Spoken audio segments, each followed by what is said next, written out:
ఈరోజు తప్పులు పొరపాట్లు జరగడానికి అనేకమైనటువంటి రకరకాల పాపాల్లోకి మనుషులు వెళ్ళిపోవడానికి కారణం ఏంటో తెలుసమ్మా?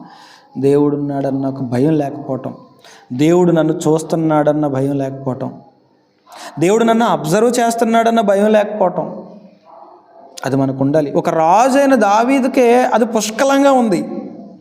నేను కూర్చుండుట, నేను లేచుట నీకు తెలియను, నాకు తలంపు పుట్టక మునిపే నీవు నా మనస్సు గ్రహిస్తున్నావు, నా నడకను నా పడకను నీవు పరిశీలన చేసి ఉన్నావు.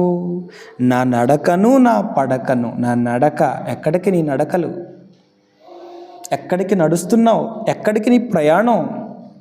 ఎవరి కోసం నీ నడక? ఎవరిని కలవడానికి వెళుతున్నావు? ఎవరితో మాట్లాడటానికి వెళుతున్నావు? ఏ తప్పు చేయడానికి వెళుతున్నావు? ఏ పని మీద నీ ప్రయాణం? దేనికి నీ అడుగులు పడుతున్నాయి? నా నడక నా పడక. అంటే మనం పడుకుంటున్నది దేవునికి తెలుసు.